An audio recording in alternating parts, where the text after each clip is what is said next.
सम्बोधन गर्न, तपाईहरुको एजेन्डालाई सम्बोधन गर्न पनि चाहन्छु। तर म जेनजी जनविद्रोहको कुरा गरिराखेको छु। नेपालमा पहिलो पटक जेनजी जनविद्रोहको जसरी निष्कर्षमा पुगेर नागरिकको सरकार बन्यो, जनताको सरकार बन्यो, गैर दलीय सरकार बन्यो, सुशीला कार्की देशको प्रधानमन्त्री बन्नुभयो र धेरैको आशा विश्वास र भरोसा थियो यो सरकारले भ्रष्टाचारीलाई कारबाही गर्छ, यो सरकारले सुशासन दिन्छ, यो सरकारले जेनजी जनविद्रोहलाई दबाउनेहरूलाई कडा से कडा कारबाही गर्छ भन्ने जनताको चाहना थियो। त्यतिखेर तर आज म भन्छु, म सञ्चारकर्मी हो, म यो देशको परिवर्तनलाई गरेको एउटा पुस्ता हो। मैले 46 सालको जनआन्दोलनदेखि अहिलेसम्म 3वटा क्रान्तिको नेतृत्व गरेको छु पत्रकारिताको माध्यमबाट। 46 सालमा 14 वर्षको उमेरमा म पत्रकारै थिएँ। म 7 दिन हिरासतमा बसेको थिएँ प्रजातन्त्रको लागि। 62-63 सालको जनआन्दोलनमा म 27 पटक गिरफ्तार भएँ र 35 दिन हिरासतमा बसेँ। के को लागि? लोकतन्त्रको लागि। यो देशमा लोकतन्त्र ल्याउन, यो देशको परिवर्तन गर्न, यो देशमा विकास र समृद्धिको यात्रा अगाडि बढाउन, यो देशमा युवाहरूलाई रोजगारी दिन। यो देशका शासकहरूले सत्तामा गएपछि आफ्ना लागि मात्र काम गरे, नातावाद कृपावादको लागि काम गरे। यो देशमा विकास र समृद्धिको यात्रा उनीहरूले अगाडि बढाएन र नेपालमा संविधान सभाबाट आइसकेको संविधानको आजको अवस्थाको कुरा गर्दा संविधान सभाबाट संविधान त जारी भयो तर त्यो संविधानले पनि निकास दिन सकेन। अहिलेको संविधान 2072 सालको संविधान पनि आज सङ्कटमा छ। निर्वाचन भएन भने देशमा यो संविधान सङ्कटमा पर्छ। यो संविधान बचाउन पनि, यो देशको लोकतन्त्रलाई संस्थागत गर्न पनि, यो देशको लोकतान्त्रिक मूल्य र मान्यतामा मुलुकलाई अगाडि बढाउन पनि जेनजीहरूले हुनुपर्थ्यो। जेनजी पुस्ता आज दलीय राजनीतिमा लागे। दलीय राजनीतिमा लाग्नु उहाँहरूको नैसर्गिक अधिकार हो, त्यसमा मेरो कुनै पनि कम्प्लेन छैन। तर म भन्छु जेनजी साथीहरू, मञ्चमा बस्ने जेनजी साथीहरू, आज तपाईँहरूले जसरी यो कार्यक्रम आयोजन गर्नुभयो, मेरो भनाइ छ हामीले जेनजी जनविद्रोहको बेला 23 र 24 गतेको काली लागु दिनलाई भुल्नु हुँदैन। त्यो दिनको अवस्था आज मेरो मन र मस्तिष्कमा छ। मैले भोगेको छु त्यो दिन, त्यो काली लागु समय। देशमा जनता कति त्रासमा थिए, जनता कति सङ्कटमा थिए, तर पनि जेनजी जनविद्रोह पछि जनताले के पाए? आज जनता आशा विश्वास र भरोसाका साथ अब निर्वाचनमा जान सक्ने आधार के छ? केही छ? देशको निकास के हो? जनताले भन्नु पर्यो। देशको निकास अहिले के हो? सबै शक्तिको बीचमा एकता, मेलमिलाप, सहकार्य। कुनै पनि शक्तिलाई निषेध गरेर, कुनै पनि शक्तिलाई माइनस गरेर अहिले यो देश अगाडि बढ्न सक्दैन। जेनजी जनविद्रोहको स्पिरिट के थियो?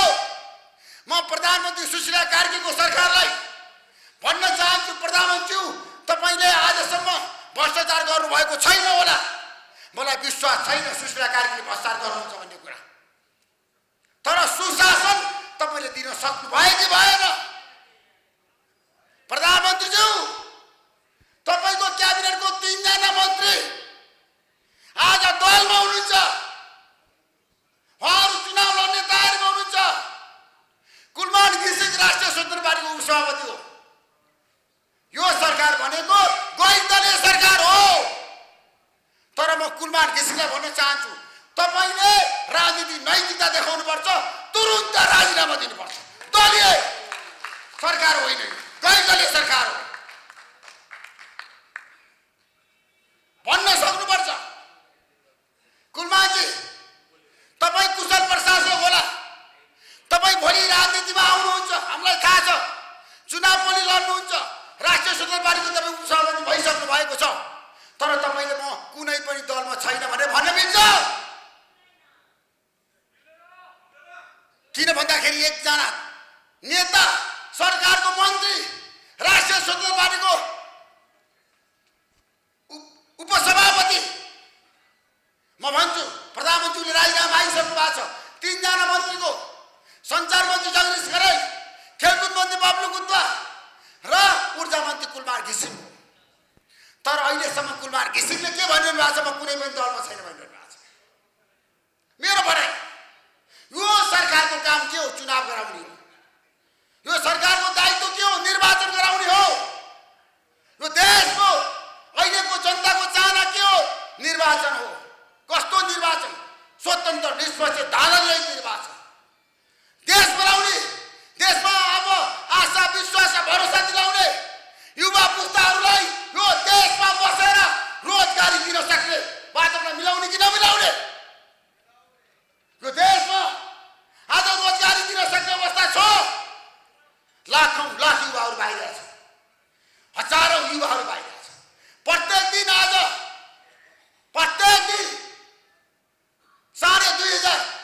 2,500 युवाहरू बाहिर गएका छन् देश छोडेर।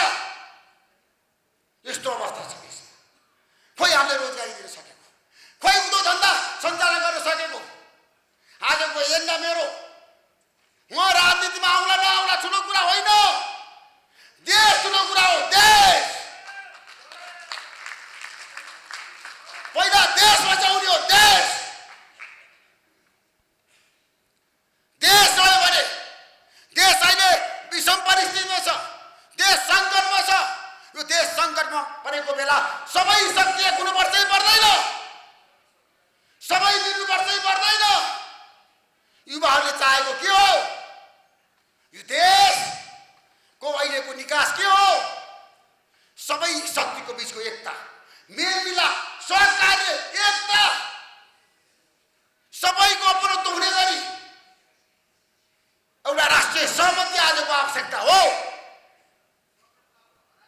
त्यसैले आज सम्पूर्ण पत्रकार साथीहरूलाई साक्षी राखेर म भन्न चाहन्छु, देशमा अब हामीले कस्तो आर्थिक नीति ल्याउने, हामी कुन अवस्थामा छौँ?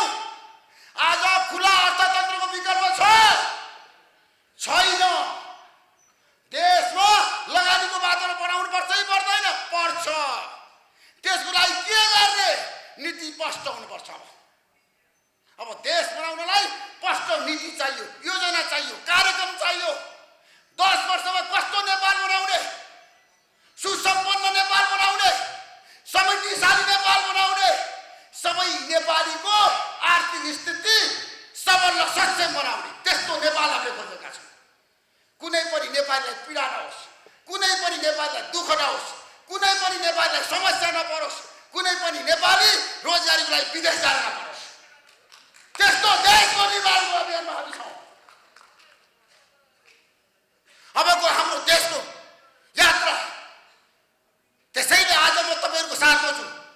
जयन्ती जनविद्रोहपछि तपाईँहरूको बिचमा उभिएर लामो समयपछि मलाई धेरैले भने तपाईँ राजनीतिमा आउनुपर्छ, धेरैले आग्रह गरे तपाईँ राजनीतिमा आउनुहोस्। म भन्छु जनता सबभन्दा ठुलो कुरा हो। जनताले जे भन्छ ऋषि धवलले त्यही गर्छ। जनता जनता जनता। त्यसैले ऋषि धवल देश र जनताको लागि काम गर्छ। अब भ्रष्टाचारीहरूलाई ऋषि धवलले निमित्त पार्नेछ, जोसुकै किन नहोस्।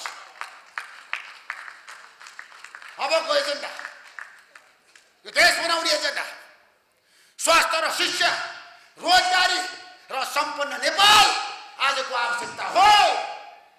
तर मैले लगानीको कुरा गरिरहेको छु। आज विश्वले नेपाललाई किन विश्वास गरेन?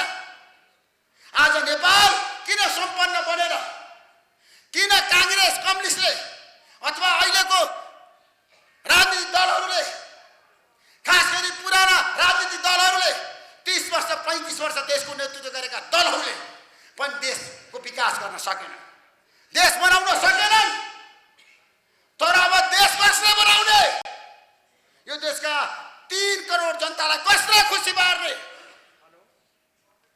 आज यो देशको विकासको लागि, यो देशको समग्र प्रगति र उन्नतिको लागि, यो देशलाई आज राष्ट्रियताको कुरा गर्दा, स्वाभिमानको कुरा गर्दा राष्ट्रहित आजको आवश्यकता हो।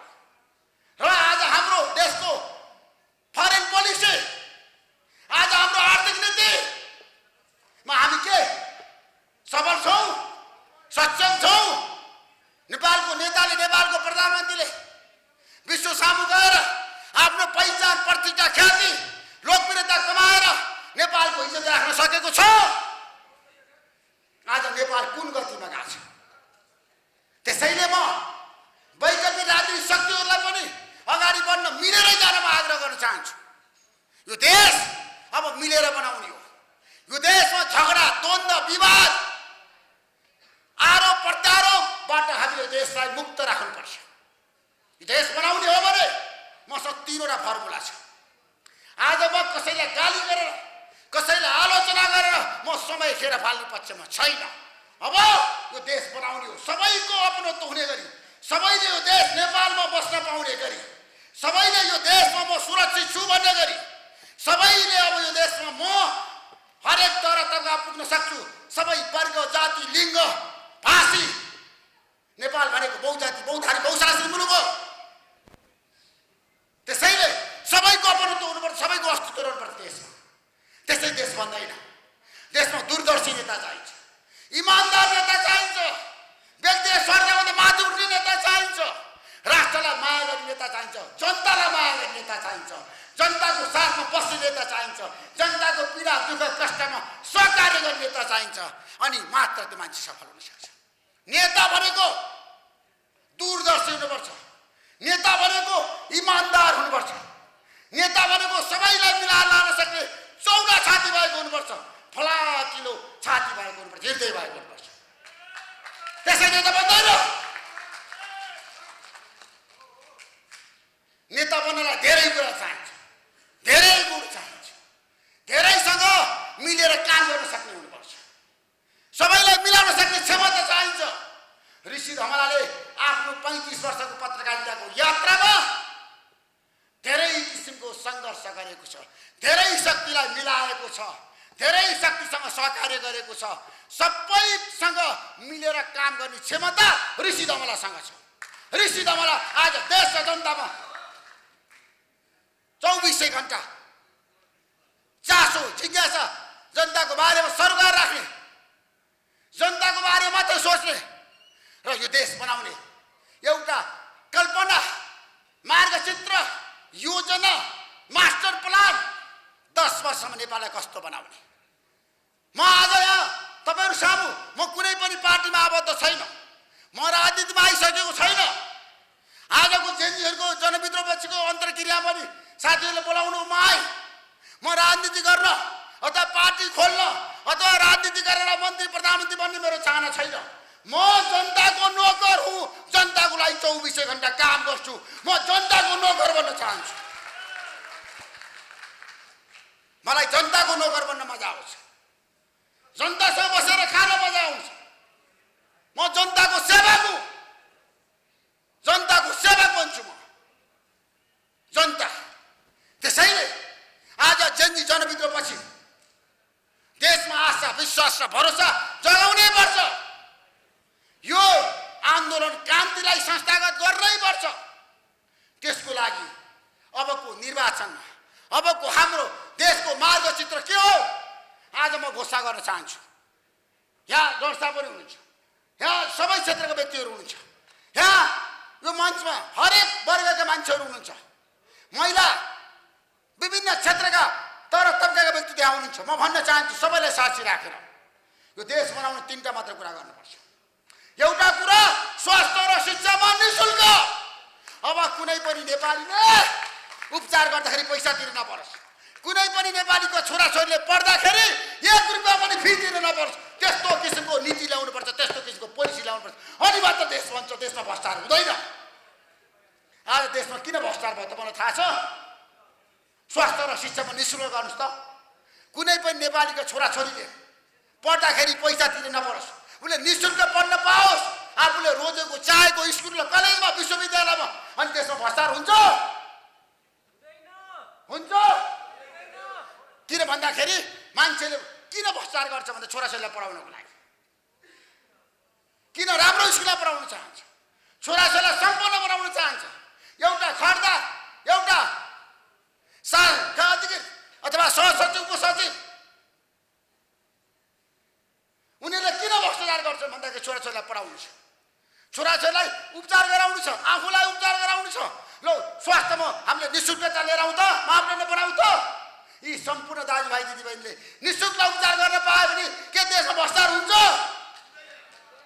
त्यसैले अब एउटा अभियान हो ऋषि धमलाको 3 करोड नेपाली जनताका छोराछोरीलाई निःशुल्क पढाउने 1 रुपियाँ पनि पैसा तिर्न नपर्ने गरी स्कुल कलेजमा पढाउने गरी मार्गसूत्र ल्याउने योजना ल्याउने कार्यक्रम ल्याउने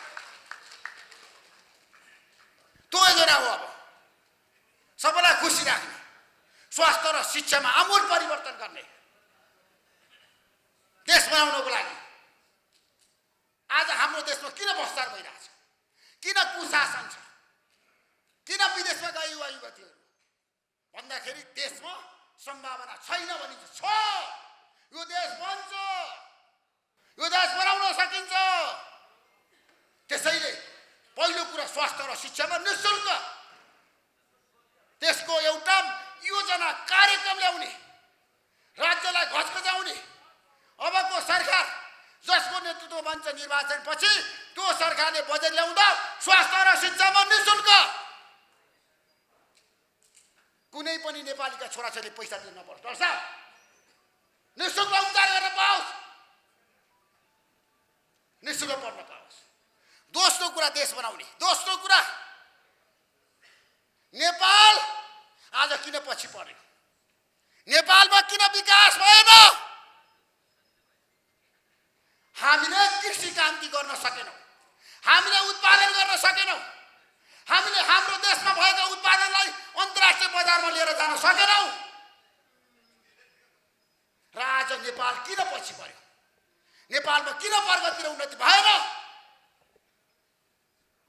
भन्दाखेरि कृषि प्रधान देशको नागरिक हामी हाम्रो घरमा हाम्रो भान्सामा कहाँको चामल छ कहाँको फलफुल छ कहाँको तरकारी छ विदेशको छ हाम्रो घरको भान्सामा नेपालीहरूले आफैले उत्पादन गरेको अब चामल खान पाउने बेला भएन त्यो अवस्था हामीले किन सिर्जना गरेन किन हामीले तरकारीहरू फलफुलहरू आफै उत्पादन गर्न सकेनौँ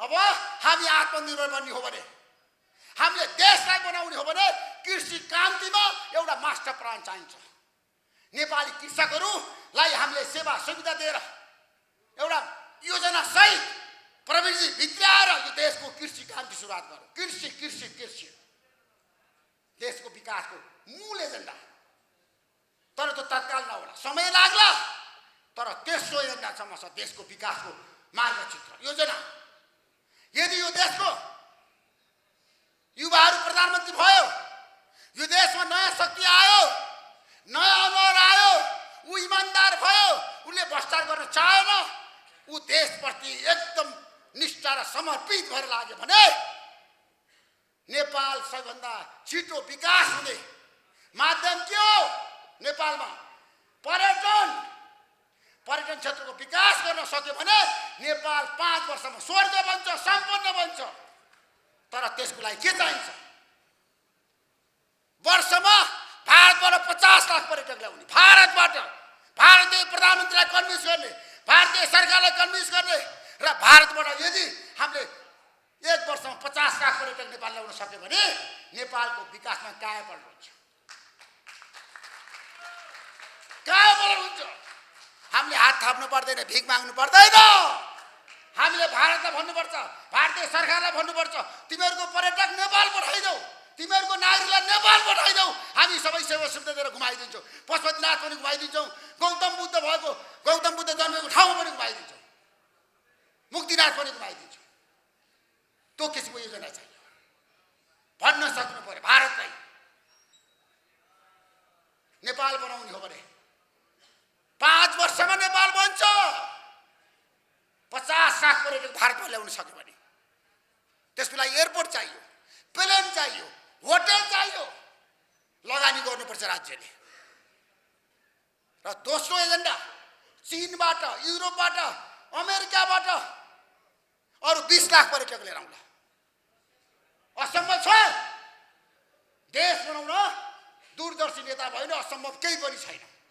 अहिलेसम्म कुनै पनि नेताले देशको बारेमा चिन्ता गरेन, खालि आफ्नो बारेमा, पार्टीको बारेमा अनि आफ्नो परिवारको बारेमा।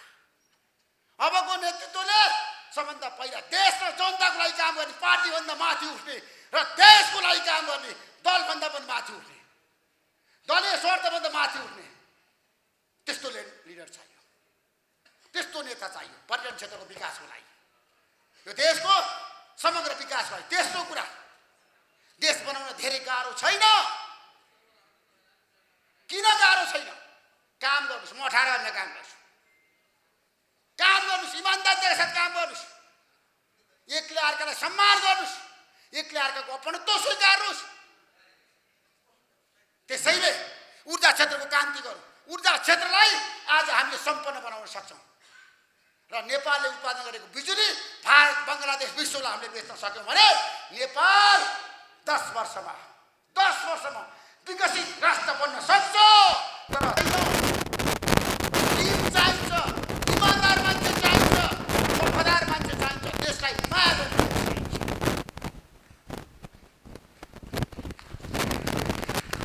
म तपाईँ सबैलाई साक्षी राखेर भन्न चाहन्छु, आज म तपाईँको सामु किन आएँ? मलाई किन बोलाएँ? मैले भनेको छु, मेरो एउटा सपना छ। पत्रकारिताको माध्यमबाट होस् अथवा सामाजिक क्षेत्रबाट होस्, यो देश बनाउनुपर्छ भन्ने पर्छ। देश बनाउनुपर्छ, देशलाई प्रगति र उन्नतिको पथमा लिएर जानुपर्छ। गाउँ गाउँबाट, सहरबाट, बजारबाट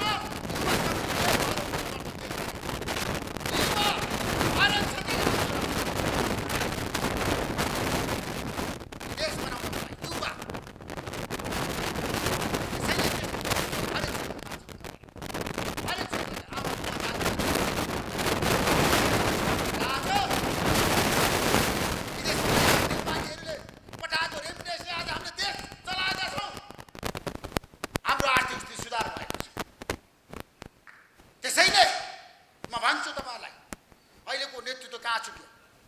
अहिलेको राजनीतिक नेतृत्वले किन देशमा प्रगति र उन्नतिको लागि, विकास र समृद्धिको लागि काम गर्न सकेनन्? मसँग 3वटा फर्मुला छ, उनीहरू कहाँ छुट्यो? नेताहरूले किन गल्ती कमजोरी गरिराखे? नेताहरूलाई दबाब दिने, नेताहरूलाई घचघचाउने, नेताहरूलाई सुधार गर्ने, नेताहरूलाई सचिनको लागि आग्रह गर्ने कसले? जनताले हो। जबसम्म जनता जाग्दैन देशमा केही पनि हुँदैन। अब जनता जाग्नु पर्यो। आगामी निर्वाचनमा जनताले इमान्दार नेता खोज्नु पर्यो, इमान्दार व्यक्ति खोज्नु पर्यो। आज म तपाईलाई वैकल्पिक शक्ति किन चाहिन्छ, त्यस्तो शक्तिको आवश्यकता किन छ देशमा? ऋषि धमला कुनै पनि पोलिटिकल पार्टीमा आबद्ध छैन, तर यो देश बचाउन तेस्रो धारको आवश्यकता छ। तेस्रो धार देश बचाउनलाई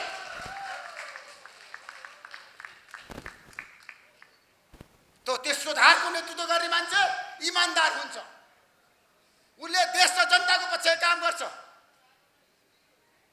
यतातिर वैकल्पिक राजनीतिक शक्ति, अर्कोतिर पुराना दल, अनि तेस्रो राजनीतिक नेतृत्व धार सबैलाई मिलाउन सक्ने, सबैलाई समन्वय गर्न सक्ने, सबैको कुरा बुझ्न सक्ने, सबैको चाहिँ चाहना अनुसार काम गर्ने, व्यक्तिगत स्वार्थभन्दा माथि उठेर तेस्रो धार। आज यो देशको विकासको, यो देशको प्रगतिको, उन्नतिको निकास भनेको तेस्रो धार हो। अब त्यसको नेतृत्व जसले पनि गर्न सक्छ, जुनसुकै व्यक्ति, जुनसुकै दलले पनि गर्न सक्छ। अनि युवाहरू, कांग्रेस, एमाले, नेपाली कम्युनिस्ट पार्टीबाट विद्रोह गरेर आउने युवाहरू, मैले गगन थापालाई धेरै पटक भनेको थिएँ, तपाईँ विद्रोह गर्न सक्नुहुन्छ। तर आज गगन थापाले जुन विद्रोह गर्छु भन्नुभएको छ, म उहाँलाई सहयोग र समर्थन गर्छु। ल, विद्रोह गर्नुपर्छ पार्टीभित्र पनि, तर देशको लागि, जनताको लागि विद्रोह। किन भन्दाखेरि देश बनाउने हो। देश तपाईले पार्टीभित्र बसेर काम गर्न सक्नु भएन। कांग्रेस पार्टीभित्र तपाईले नेतृत्व लिन सक्नु भएन। विशेष महाधिवेशन बोलाउनु भएको छ, त्यसको नेतृत्व गर्छु भन्नु भएको छ। त्यो पनि एउटा युवाहरूको के हो थाहा छ? सकारात्मक निर्णय हो। युवाहरू आउनुपर्छ हरेक पार्टीमा।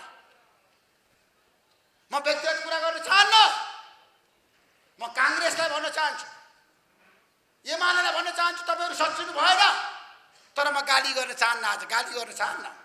म कुनै पनि पोलिटिकल पार्टीको नेतालाई व्यक्तिगत गाली गर्न चाहन्न। तपाईले देशै बनाउनु भएको छैन, तपाईलाई गाली गरेर म समय किन खेर फाल्छु? म त राम्रो कुरा गर्छु, सकारात्मक कुरा गर्छु, मेलमिलापको कुरा गर्छु, एकताको कुरा गर्छु। अब देश कसरी बनाउनु भन्ने योजना सहित म तपाईहरुको बीचमा आउँछु, योजना सहित। अब कसैलाई गाली गरेर म समय खेर फाल्दिन। म सबै युवाहरूलाई भन्न चाहन्छु, अब गाली गर्ने बेला होइन, अब सहकार्य गरेर देश बनाउने बेला हो। एकता गरेर देश बनाउने हो कि होइन? अब देश बनाउने, देशको विकास गर्ने हो। त्यसैले तपाईहरु सबैलाई साथमा लिएर जाने मान्छे चाहियो। अब तपाईहरुको भावना अनुसार काम गर्ने मान्छे चाहियो। त्यसैले सबै युवाहरूलाई म आज सबै उपस्थित महिला तथा सज्जन मिललाई आज के भन्न चाहन्छु? देशको मार हो के हो? भ्रष्टाचार हो। अब ऋषि धमलाले भ्रष्टाचारीहरूलाई जरैदेखि उखालेर फाल्नको लागि देशभरि एउटा अभियान सुरु गर्नेछ। त्यो अभियानमा तपाईहरुको सहयोग रहन्छ रहँदैन? जरैदेखि फाल्यो, भ्रष्टाचारलाई कारबाही गर्यो हो कि होइन? आजको एजेन्डा। अब देश आज किन बनेन? भ्रष्टाचारीको कारणले। ल आज नेताले कमाएको पैसाहरू जसको होस्, जोसुकैको होस्, त्यो छानबिन गर्न पर्दैन? मेरो भाइ पनि छानबिन गर्नुपर्छ। म त्यसको अगाडि तपाईहरु सामु उभिन तयार छु। ल सबैको सम्पत्ति छानबिन गर्न पर्यो। सबैको 46 साल यता सरकारी ओदामा बसेका हरेक तहमा बसेको सबैको सम्पत्ति छानबिन गरेर त्यो सम्पत्तिलाई राष्ट्रियकरण गर्नुपर्छ। अनि मात्र देश बन्छ। त्यसै देश बन्दैन। अब देश बनाउनलाई दृढ इच्छा शक्ति चाहिन्छ, इमानदारीता चाहिन्छ।